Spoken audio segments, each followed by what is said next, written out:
Bismillahirrahmanirrahim. Assalamualaikum warahmatullahi wabarakatuh.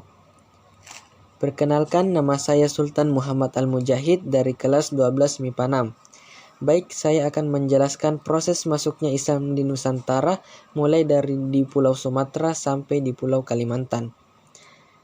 Ada perdebatan di antara peneliti tentang apa kesimpulan yang bisa ditarik tentang Konvensi Masyarakat Nusantara.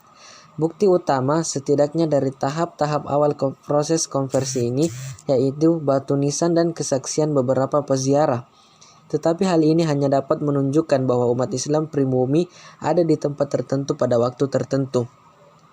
Baik pemerintah kolonial Hindia Belanda maupun Republik Indonesia lebih memilih situs peninggalan Hindu-Buddha menjadi sumber daya mereka untuk penggalian dan pelestarian purbakala, dan mereka kurang memberi perhatian terhadap penelitian awal sejarah Islam di Indonesia. Kesaksian awal tentang Kepulauan Nusantara terlacak dari Kekhilafaan Abbasiyah. Menurut kesaksian awal tersebut, Kepulauan Nusantara adalah terkenal di antara pelaut Muslim, terutama karena kelimpahan komoditas perdagangan rempah-rempah yang berharga, seperti pala, cengkeh, lengkuas, dan masih banyak yang lainnya. Baik, yang pertama, proses perkembangan Islam di Pulau Sumatera. Masjid di Sumatera Barat dengan arsitektur tradisional Minangkabau merupakan bukti yang lebih kuat untuk mendokumentasikan transisi budaya yang berlanjut berasal dari dua batu nisan akhir abad ke-14 dari Minyak-Tujuh di Sumatera Utara. Masing-masing tulisan Islam tetapi dengan jenis karakter India dan lainnya yaitu Arab. Berasal dari abad ke-14, batu nisan di Brunei yaitu Batu Terengganu dan Jawa Timur adalah bukti penyebaran Islam. Batu Terengganu memiliki dominasi bahasa Sanskerta atas kata-kata Arab, yakni menunjukkan representasi pengenalan hukum Islam. Di Kampung Pande, Banda Aceh terdapat batu nisan Sultan Firmansyah, cucu dari Sultan Johansyah, yang memiliki sebuah prasasti yang menyatakan bahwa Banda Aceh adalah ibu kota Kesultanan Aceh, Darussalam, dan bahwa kota itu didirikan pada hari Jumat 1 Ramadan oleh Sultan Johansyah setelah ia menaklukkan kerajaan Hindu-Buddha Indrapurba yang beribu kota di Bandar Lamuri. Yang kedua, penyebaran Islam di Jawa Tengah. Masjid Agung Demak, kerajaan Islam pertama di Jawa. Prasasti-prasasti dalam aksara Jawa kuno bukan bahasa Arab ditemukan sangat banyak serangkaian batu nisan bertanggal sampai 1369 Masehi di Jawa Timur, yang menunjukkan bahwa mereka hampir pasti adalah Jawa pribumi, bukan Muslim asing. Karena dekorasi rumit dan kedekatan dengan lokasi bekas ibu kota kerajaan Hindu-Buddha Majapahit, Louis Carles de Mais menyimpulkan bahwa makam ini adalah makam orang-orang Jawa pribumi yang sangat terhormat, bahkan mungkin termasuk keluarga kerajaan. Hal ini menunjukkan bahwa beberapa elit kerajaan Majapahit di Jawa Tengah telah memeluk Islam pada saat Majapahit yang merupakan kerajaan Hindu-Buddha berada di puncak kejayaannya. Kemudian yang ketiga, penyebaran Islam di Pulau Sulawesi. Dalam sejarah Islam di Nusantara, tanggal 22 September 1605, Raja Tolo sekaligus mangkubumi Kerajaan Goa, I Malingkaran Daeng Manyori, memeluk Islam. Ia mendapat nama Islam yaitu Sultan Abdullah Awwalul Islam. Pada saat yang sama, Raja Goa ke-14 yaitu I Mangarangi Daeng Manrabia juga memeluk Islam. Dia menerima nama Islam yaitu Sultan Alauddin. Raja Goa dan Raja Talo memutuskan memilih Islam dan mengundang guru agama dari Koto Tengah, Minangkabau yang berada di Aceh, untuk mengajarkan Islam di Sulawesi Selatan. Datanglah 3 mubalik yang dikenal sebagai Dato' Tallu di Makassar atau Dato' Tellu di Bugis, yaitu Dato' Ribandang, Dato' Ripatimang, dan Dato' Ritiro. Ketiganya berperan penting dalam Islamisasi di Sulawesi Selatan.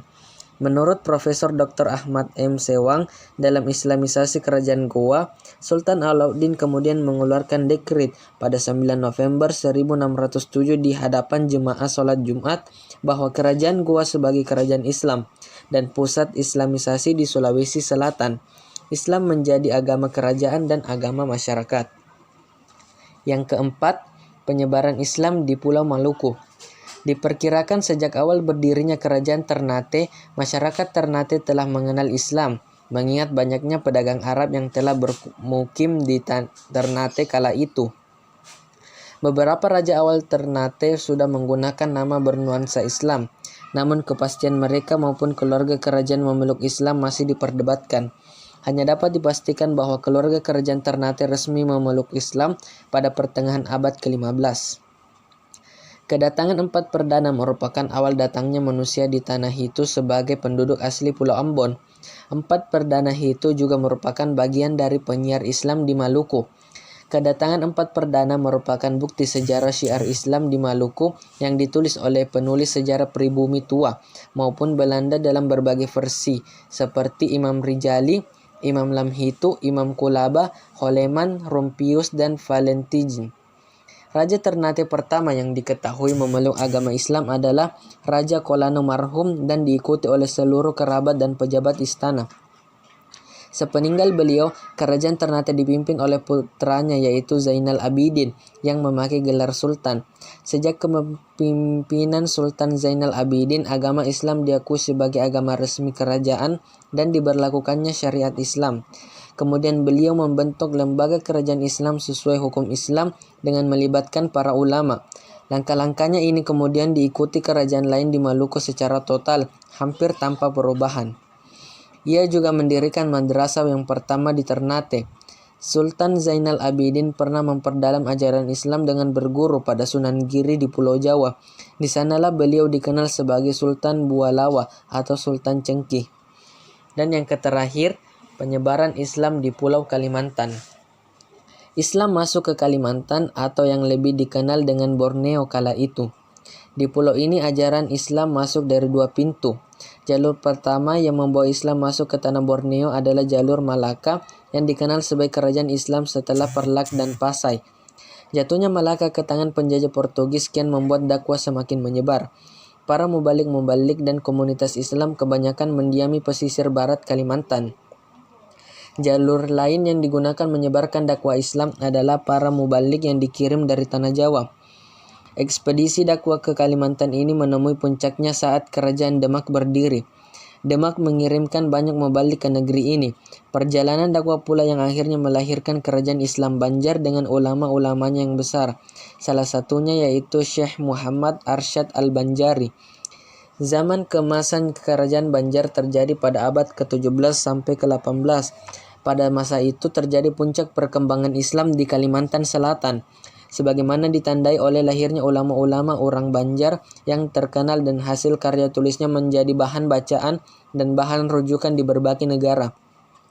Antara lain Syekh Muhammad Arsyad Al-Banjari. Berbeda dengan Muhammad Arsyad yang menjadi perintis pusat pendidikan Islam, Muhammad Nafis mencemplungkan dirinya dalam usaha penyebarluasan Islam di wilayah pedalaman Kalimantan. Dia memerankan dirinya sebagai ulama sufi kelana yang khas.